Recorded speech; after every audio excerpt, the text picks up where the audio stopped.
Hello and welcome. My name is Lav, and I'll be reading you a story today. It is called The Mist.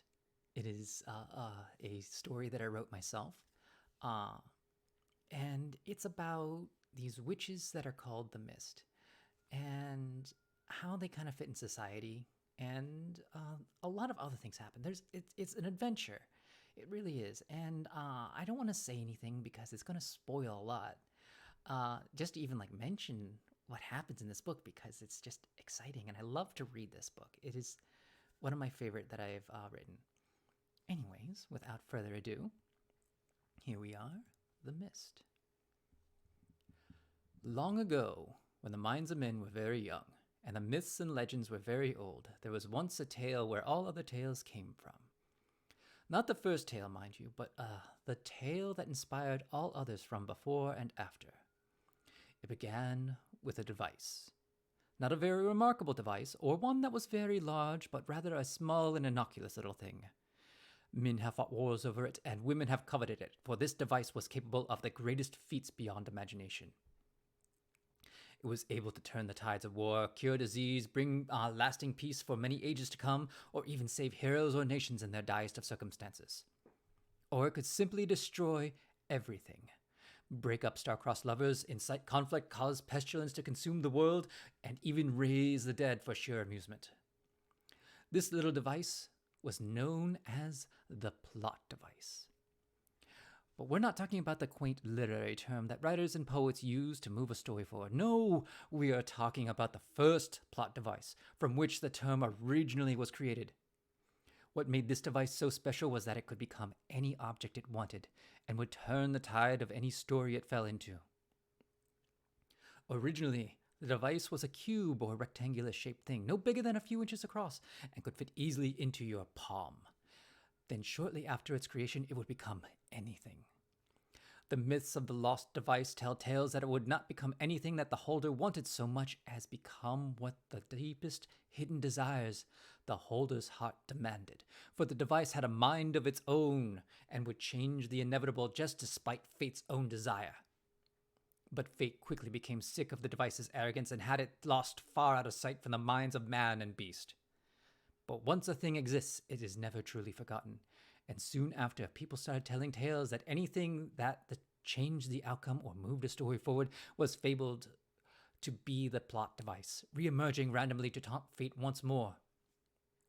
But even that memory faded to time, and things settled down to simply make the plot device a literary term, thus diminishing its once vast power.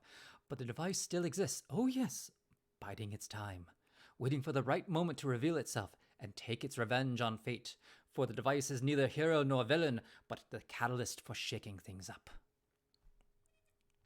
But our story does not start here.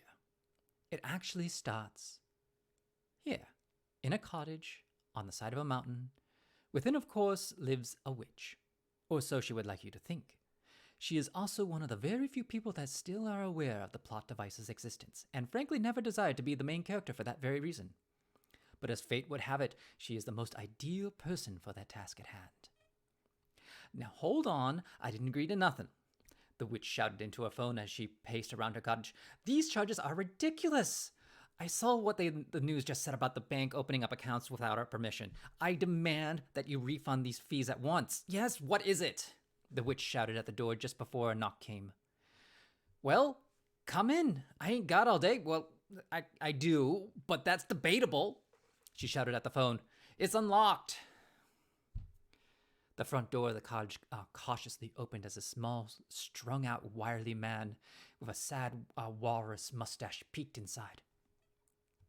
Oh, Mr. Ringenbrow, I'm so sorry for the outburst. I've just been dealing with these damn bank nonsense. They hung up on me again. The witch said as she grumpily tossed the phone onto her couch. So, how are you feeling today? She asked.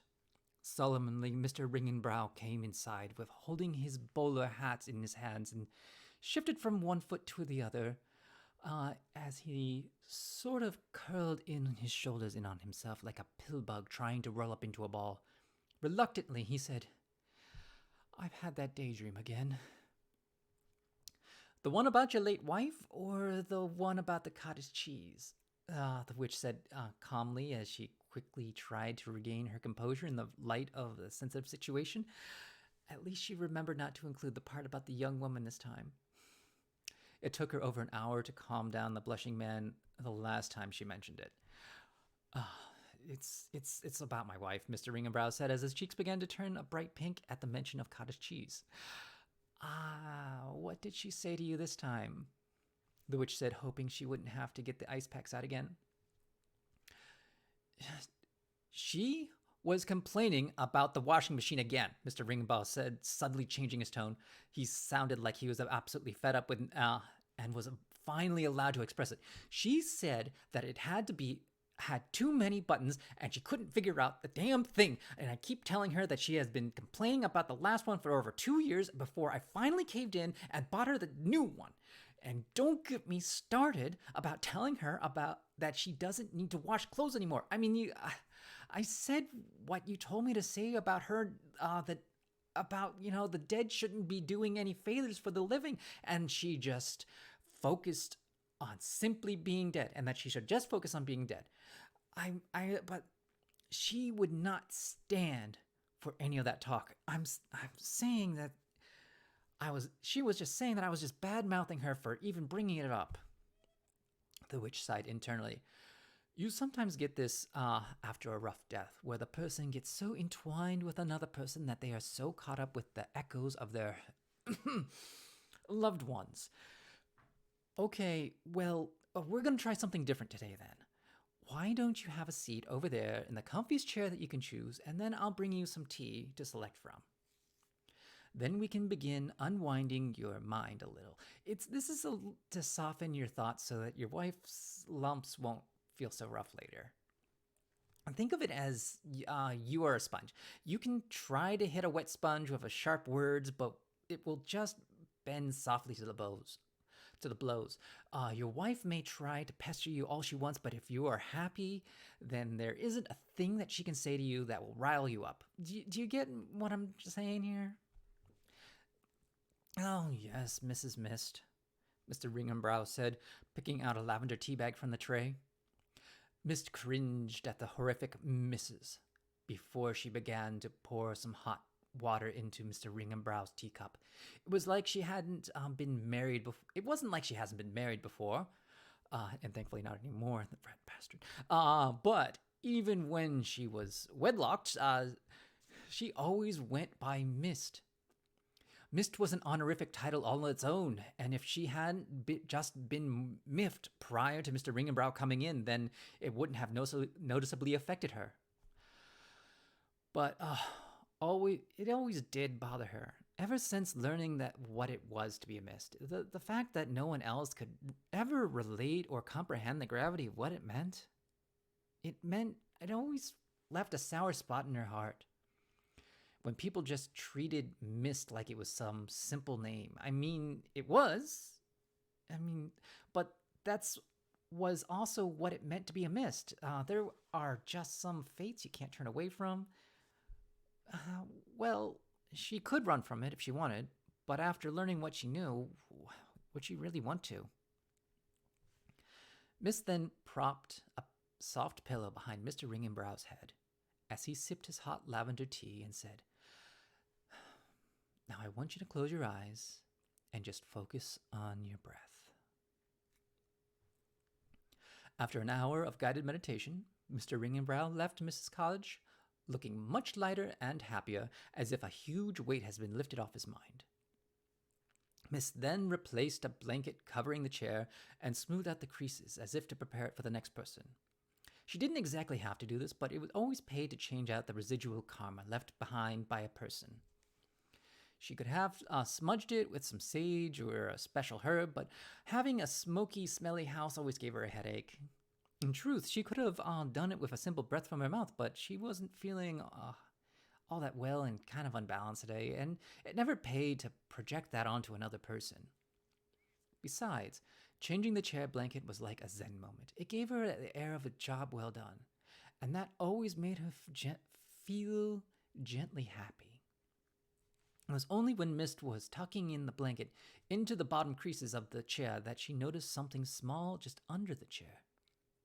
Too late thinking that it was just something that fell out of Mr. Ringenbrow's pocket, she absent-mindedly reached out and clasped the object firmly, when suddenly the world around her shifted like a static shock within her brain.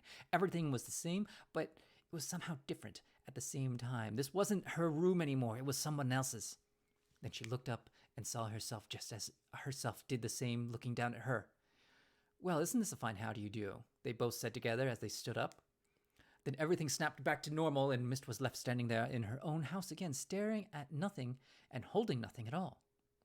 It would have been more remarkable if that sort of thing happened more before, but this was the first time for that, an object that had brought apart that vision. Mist then picked out a tea bag, poured herself a cup of hot water for herself, and as she sat down and closed her eyes, she had other things she needed to do that day, but they would have to wait. She needed to talk to Mist. Somewhere outside of time, two men were rummaging around in the dark. "Billy, where is this place?" "I don't know, but the guy who owns it is someone you don't want to mess with," Billy said as he began to poke at something. "Tom, bring me that light over there closer, would you? How's this?" "Perfect," Billy said as he started picking at a lock in a small, strong box. "Do you really think that guy can help us with our problem?" "I don't know, Tom. He seems pretty sketchy, but to me. But so long as we're getting paid, I don't much care." "I had another one of those dreams last night." "Yes, so did I." "But if he can help, Tom, don't. There's nothing more dangerous than somebody who knows that they got something over you. And after this, I want you to stay away from him. This is bad enough that he's got us stealing from this guy." The lock suddenly popped open after a small grunt from Billy. "And there we go," Billy said, satisfied, as he reached in and retrieved a small bag. "What do you think is what it is we're stealing today?" Tom asked. "I don't know," Billy said, hefting the bag to check its weight. "The client said not to look inside, but..." Ignoring the warning, Billy peered inside the bag. "It kind of looks like a cell phone." "Pfft, that's all it is. Have a look, Tom," Billy said as he emptied the contents of the bag into his hand. "What is that, a lump of rock? Why is he going to do with that?" "I don't know, and I don't care as long as he doesn't go back on our payment." Then he can just use it for a doorstop for all I care. Come on, let's get out of here before anything unpleasant shows up." A raging dragon suddenly reared its gnarled head back before excreting a rush of inflammable liquid at a heavily armored woman, just as the warrior raised up her shield to block the incoming treacherous inferno. The game crashed. "God damn it!" the woman yelled at the screen, throwing her controller across the room. "I almost had him. God damn it!" Reluctantly, the woman opened up the task manager, closed the frozen game on her computer. Too burnt out to start the boss fight again, she opened up iBook, the biggest social media platform of this world had to offer, to see what her friends were doing when the room suddenly blinked at her. It's kind of like when you blink your eyes, except backwards. When the lights came back on, a strange New Age-looking woman stood bewildered in the middle of her room, where there hasn't been anything but empty air just an instant before. Reluctantly, the frustrated woman turned away from her computer and asked, Can I help you?" Oh, the strange woman said, as if noticing the other woman for the first time. "Oh, I'm sorry. Are you a..." She continued. Yes, I'm a Mist," she said nonchalantly. I just had my first introduction a few months back.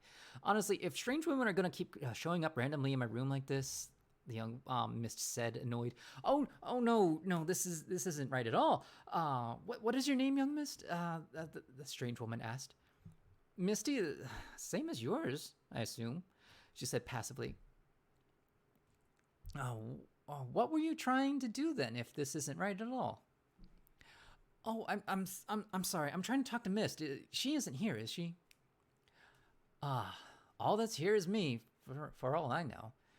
Well, welcome to the Misthood then. I personally never had an encounter like this after my introduction. Just so you know, I'm so sorry to disturb you. Uh, well, you're here. What's wrong? Anything I might be able to help with? Misty asked. I don't know, Misty said, feeling derailed. What am I, uh, what I'm trying to figure out, first I had a strange event in my house, and now I'm here in your room, and just as I'm trying to reach Mist, Mist said, trailing off her thoughts, trying to catch up to her bewilderment. Listen, I really must go. I am delighted to have met you. Well, the pleasure's all mine, I suppose, Misty said politely, and like the strange woman disappeared as if she had never been there at all.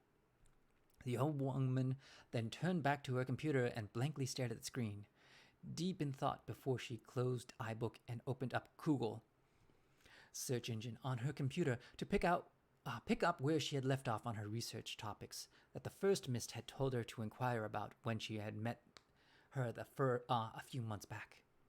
That first encounter had been so transcending and cryptic back then, but right now she felt like she really needed to do some homework before she got back to her classwork. This strange encounter is just now was beginning to feel oddly unsettling, and she was beginning to feel a very strong desire to understand why. Mist opened her eyes and found that she was immediately back in her cottage with her teacup cooling down in her hand. Well, that was a first, Mist thought as she took a sip of her tea. Besides, the unexpected journey, it was so rare these days to meet a newly indoctrinated Mist, and the cynicism in the face of the absurd, a true telltale sign of the Mist. It was nice to see the old tendencies were keeping up with its paces in this new generation, but why did she end up in that Mist's room? Why couldn't she contact Mist? A strong feeling was telling her that if she tried that again, she would just end up in, if not the same place, then another Mist somewhere else, who would also be rudely interrupted in whatever they were endeavoring in. Mist had been a Mist for long enough to know that you don't go interrupting another Mist unless you absolutely had to. Mists were always doing something fairly important, and it must have been sheer luck that she found that she interrupted a young Mist who had been up to nothing at all. Or was it? But before Mist could go down that train of thought, she said, "Come in," just before the knocks came at the door. It was a knack she had. She to know when someone was about to knock at that door, or know when someone was thinking of her. Not every Mist had that ability, but it was not uncommon. It was an easy enough trick, after all, but unfortunately for the conundrum in the question, Mist had a day job to take care of, so the strange encounters were momentarily pushed aside from her mind as she assisted Mrs. Soupson with her troubled child. Mist wasn't a therapist per se, but was more a cheap general alternative to one that most people in her community had generally grown to accept, which suited her just fine. The rest of the day was spent helping various walk-ins with an assortment of problems, one of which included the best way to clean a chinchilla who fell in a dish of sour cream and jam, and the other, and the owner had just left out.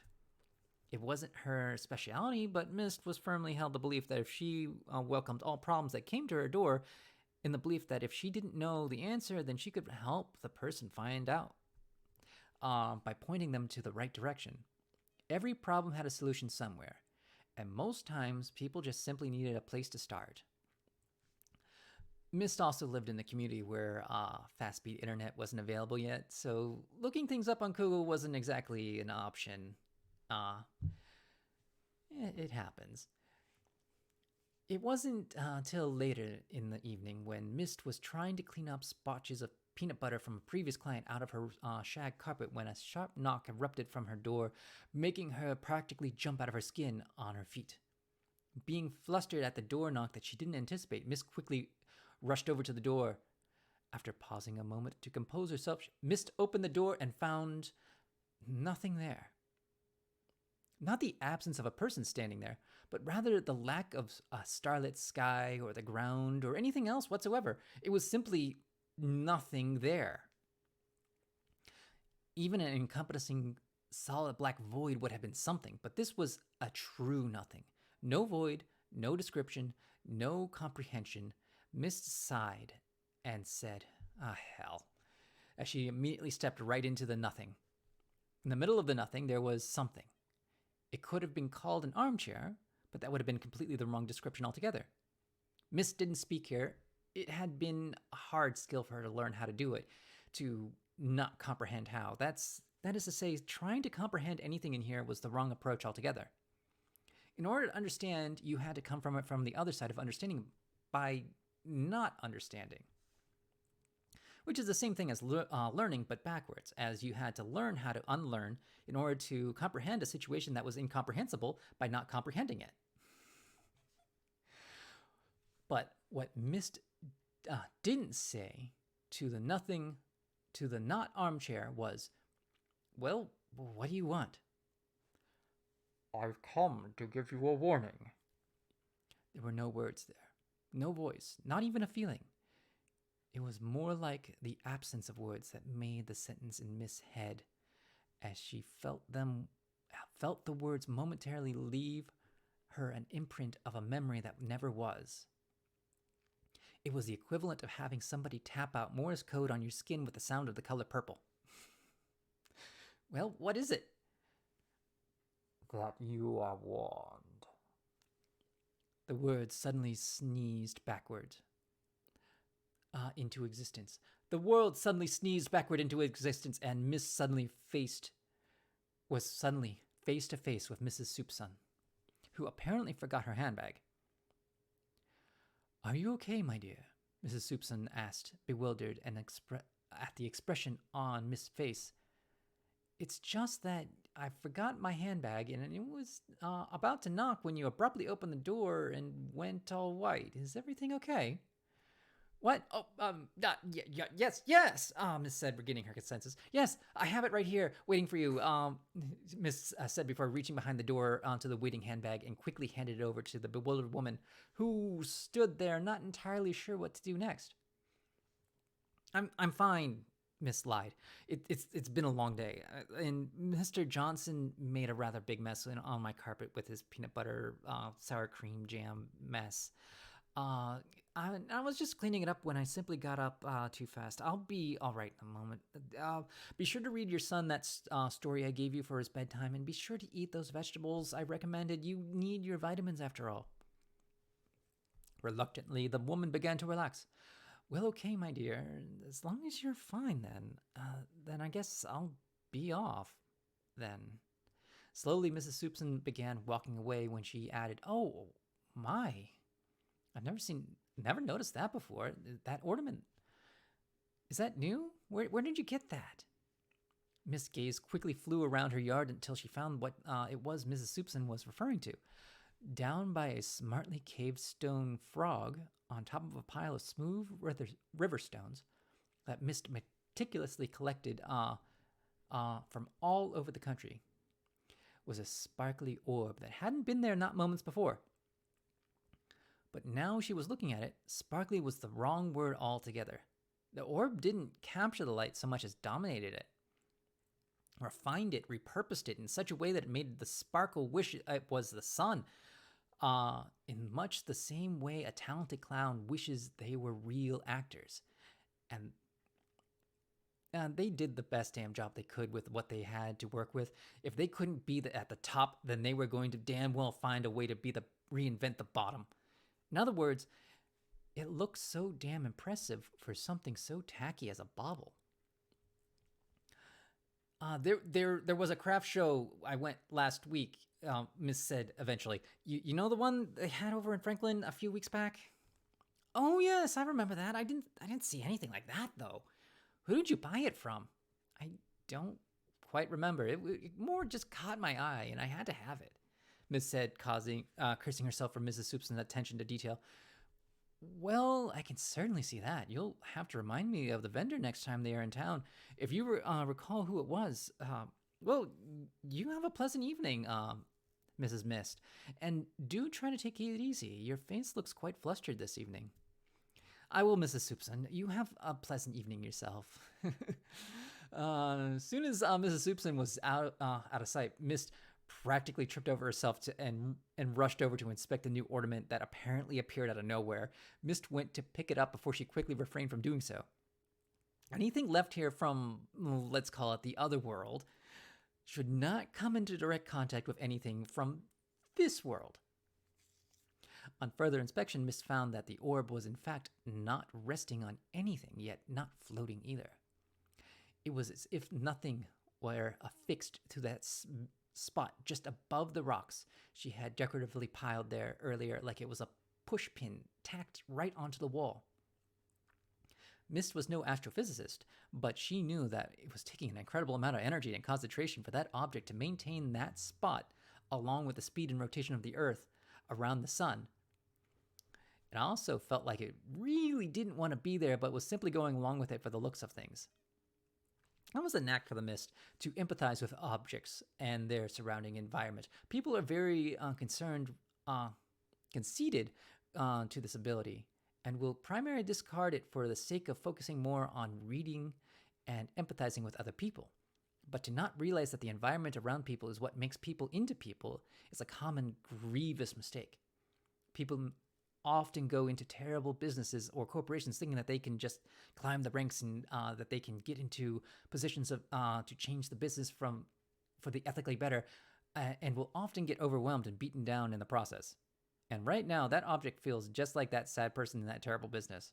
Sympathetically, Mist moved a few of the stones to accommodate for the bauble's presence. Respect for a thing is always very important, especially when it comes to something you don't understand. Also, if the object looks like it belongs there, then nobody's going to investigate it too closely. The last thing anyone needs around here is to invade the personal space of a potentially catastrophic, dangerous object. Mist quietly returned back inside her house. After a brief feng shui session around her unknown bauble, feeling completely exhausted, she sat heavily into her armchair.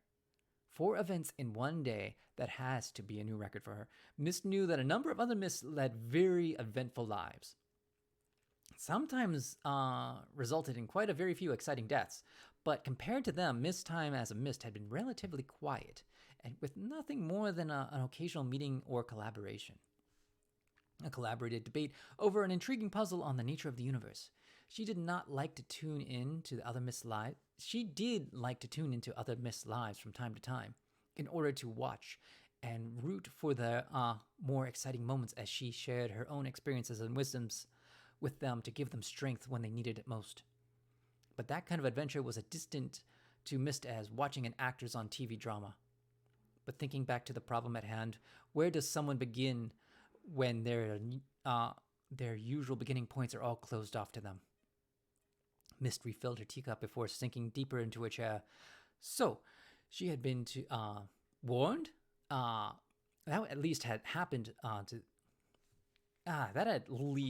to other Mists before. So, she knew at least something about that. But honestly, it was quite another thing to experience the nothing for yourself. Yucky doesn't even begin to describe the sensation, and neither does transcendent. Mist took a sip of her tea, which was still too hot to drink, and quietly began to collect her thoughts. When the nothing gives you a warning, then things were really dire indeed. But they may not happen for years. That was the thing about the nothing. It was nothing. It had no concept of time. All it knew, if you could call it that, was that something was going to happen where a warning was actually going to be effective. There was no point in warning something that was going to be inevitable.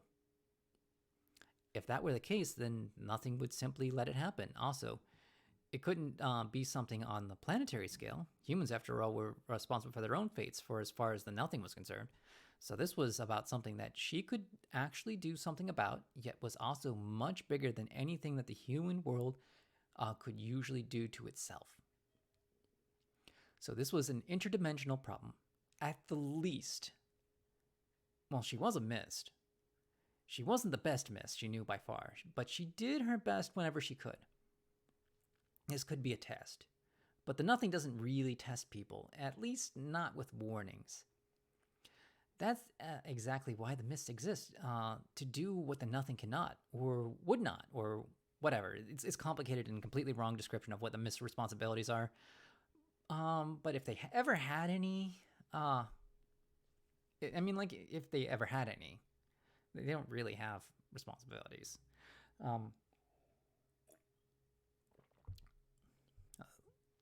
A mist took another sip of tea that had finally cooled down to an acceptable temperature and then took a bigger sip. She was beginning to feel that she was nearing the end of any progressive thoughts that she could have on the topic and should just focus on clearing her mind at this point. It never did you any good to have too many thoughts in your head at once, and it always paid dividends to do some mental cleansing before bed, if only so that she could find everything in the morning when she left, when she needed it, and leave it nice and tidy. Miss drained the rest of her teacup in one go before putting it in the sink and heading off to bed, while sneakily the memory of the first event silently drifted out of her head like something trying to be forgotten before anyone realized what it actually was.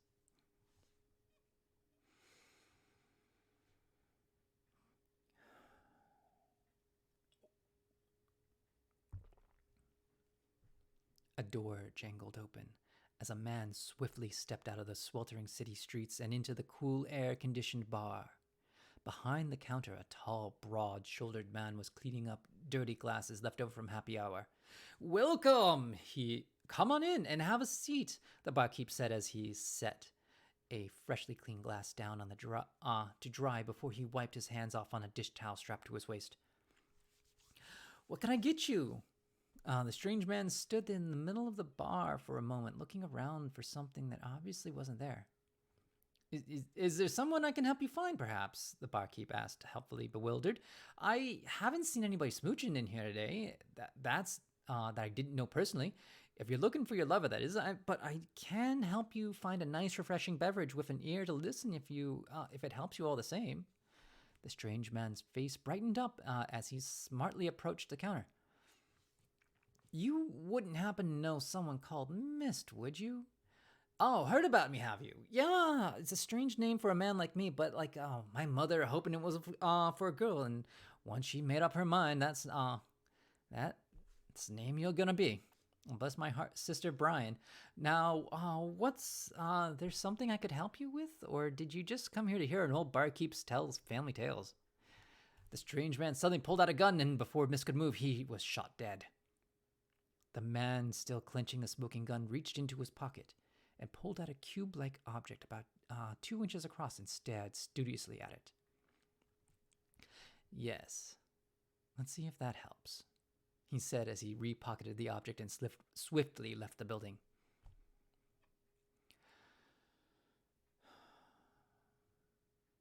Mist woke up with an unusual feeling of remorse and loss.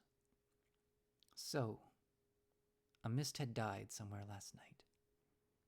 Slowly, with a tear gently washing down her cheek, Mist got out of bed and stared at her feet. It was common enough to lose a Mist every once in a while, either due to old age or common stupidity, or a Mist's selfless sacrifice to save someone in dire need. Usually Mist would have an advance heads up if a Mist was nearing the end of their life, but sudden accidents do happen. That being the nature of the world we live in. But whatever the reason, Mist simply sat on the foot of her bed and grieving and simply let her feelings flow through her. When a sudden soft knock came at the door. "Yeah, Susie, come on in," Mist said with a dry choke in her voice. "Good morning, sunshine. How are you today?" "Oh my God, what happened?" Susie said, dropping the basket of fruit and vegetables all over the floor. I had a bad dream," Mist lied. "Bull poop. What really happened?" We lost somebody last night. It was sometime during the night. All the others, they're grieving right now. Oh my God. Oh, what happened? It was, oh, it was sudden and abrupt, but there is too much noise. So full of confusion and gossip. So full of confusion and gossip that is going on between everyone right now. I can't tell much more than that. Not right now. Do you want me to come back later? I should come back later, Susie said in full concern. Do what you like, Miss said, wiping tears away with a hand. You can stay and go. I just have to feel this out right now. Susie nodded to Mist and quickly picked up the spilled fruits and vegetables and left the room. A moment later, Mist heard the kitchen faucet turn on. Susie was a good enough person and one that very few people who actually knew anything about the Mist's existence. She was also very talented, and there was always something about how certain talented people were always drawn to the Mist. Or it could be said that the Mists were always interested in talented people. But losing a Mist suddenly was always a terrible blow. Not only did you feel the absence of another Mist somewhere, but you also felt all the pain and grieving that all the other Mists felt as well. It was simply overwhelming if you were unprepared, and especially so if you've never experienced, like, oh my God. Oh, hell, Mist said, realizing something. Did you need something, Sunshine? Susie said over the rushing sink.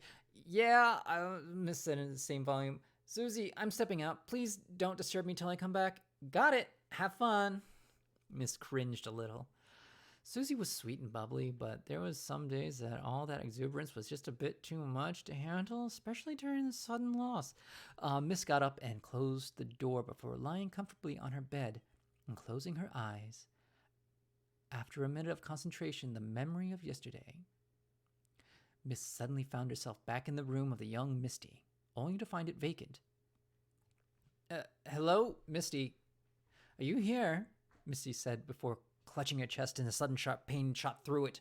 Mist staggered a step before she was able to regain her composure. It was as if she feared. It was as she feared. Misty was having a meltdown as all the grieving pain from all the Mists were pouring into her. Usually it was Mist's job to soften the blow for new Mists.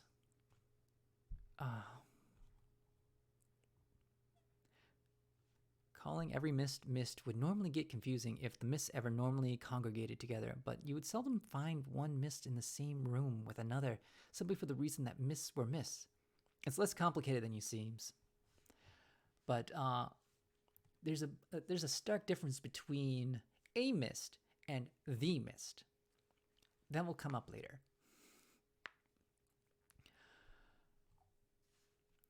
Usually it was Mist's job to soften the blow for new Mists, but she was nowhere to be found for some reason.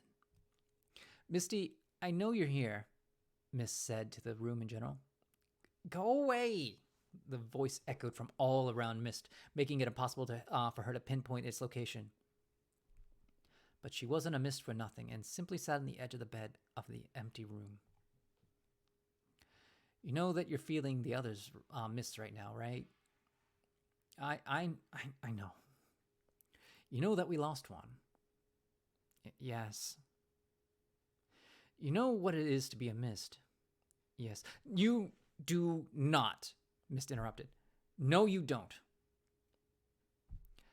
Misty's voice hung shocked silently in the air. You will never know. Not by knowing anyways, and I will never know. But we will know. We will never know that we know, but we will. It can't be taught to us, but it can be taught to all of us. That is Mist. That is what it is to be a Mist. What it is to be in the Mist, to live in the Mist, to not be able to see further than what the Mist will let you see. Do you understand? No. Good. Because neither do I. Misty laughed a little. I don't know and I can't know. But that's okay, Misty said. Mist said. Why? Because I have Mists like you. For the good and the bad. We take it all in and we give it all out. And we do it for each other. And everyone else too. Do you understand? No, but I think I'll get it. I'll get it. Or I won't get it. I don't. Thank you. Listen, we are all in this together. All these feelings that we're feeling, we all feel it together. And together we are going to move forward. And that's what we always do. Okay. Yeah. Thank you for that. And that said, I should pass a warning on to you. Why? What is it? The nothing has warned us. What is the nothing? Misty asked. Something much older than us and also has no age at all, because age is entirely the wrong word altogether. You won't get much more out of me than that, because that's a question for the mist and not a mist. But it's considered very troublesome thing, and just be on your guard and trust your instincts. They may save your life. By they, you mean okay, it's best not to think about it too hard. So, Misty, are you okay? Misty crawled out from under her bed and wiped her nose on her sleeve. The girl couldn't have been more than 12 years old.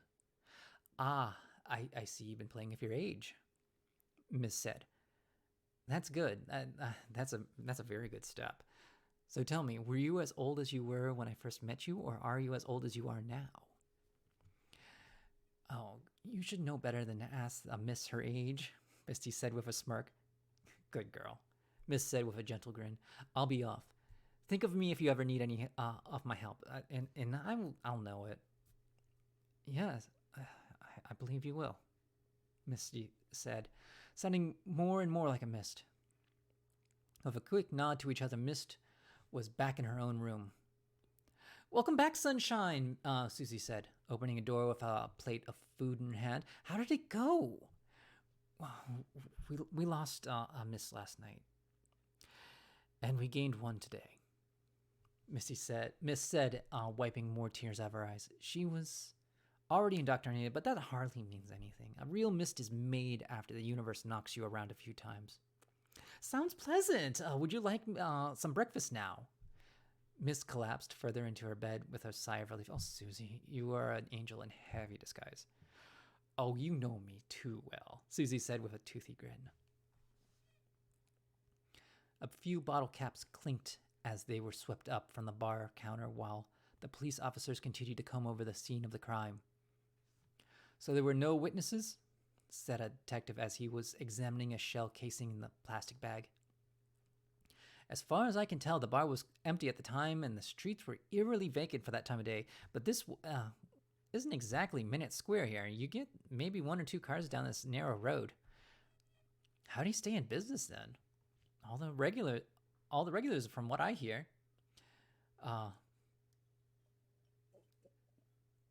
Anyone with any obvious motive? Not that I can tell as of yet. There's really has been nothing but remorse and high praise for the man. Turns out he was kind of like the local therapist. Stern, never quick to shout, always had an ear for your troubles, and all hours too. And they did come at all hours, apparently. I'm surprised the man got any sleep at all. Any next of kin? He had a few kids a while back, but closest family around here is his sister, who lives out in Creekland. I've already sent an officer over to her address. A commotion suddenly erupted from the bar's entrance. What's going on over there? The detective demanded. What's going on over there? The detective demanded as he steamed his way over to the door.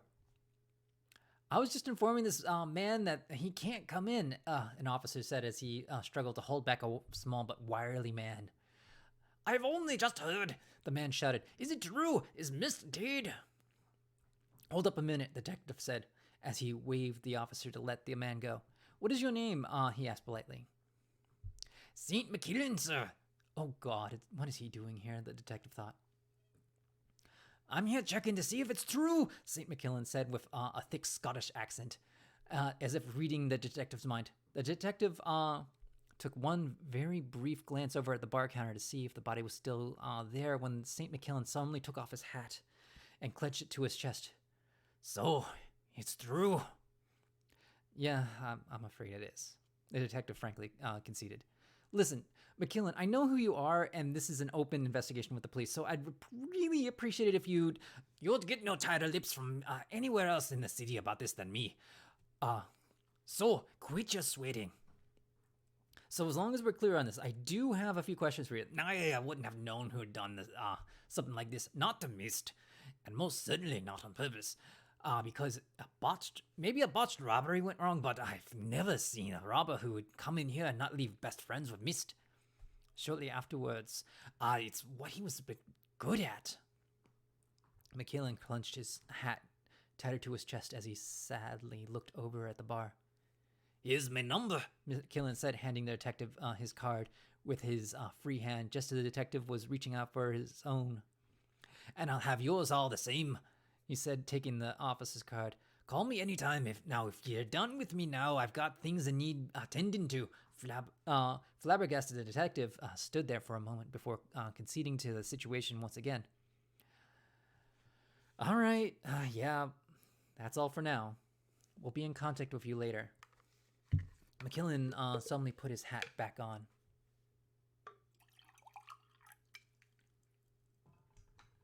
And then took the detective's hand to shake it before he simply sharply leaned in. I'd watch yourself, sir, McKillen said conspiratorially. Mist was quite the guy, but half as much as he was mysterious. Dangerous things surrounded him, I can tell you that. But anything too dangerous that got too close to Mist, well, I'm sure you'll find out. As for the specifics, I know none of them, but I can tell you, just as I can tell you that you should be looking more closely at your wife's affairs, that they go deep. Mist was one of the few chaps in an incredibly short list that I could never read, but would trust till my death. With a firm handshake and a wink, Miss St. McKillen turned around and walked straight out of the bar. Do you want me to have somebody tail him, sir? The officer next to the detective asked. No, he's far too smart for that. I believe him when he said he didn't know anything or know who did it, but I can easily guess that he wouldn't bother to tell us if he didn't think we could do anything about it. No, Percy, he's easily spooked. And I bet anything that he'd never give us a warning like that if he wasn't. But he's suspicious as hell. Oh, I'm not saying that we leave him alone. We just keep a car on him. For now, no point in hiding. He already knows you're there. Just tell whoever is watching him to expect a cup of coffee just the way they like it. Yes, sir. Great. All right, so show's over, folks. We have to get back to work. We got a killer out there at the catch.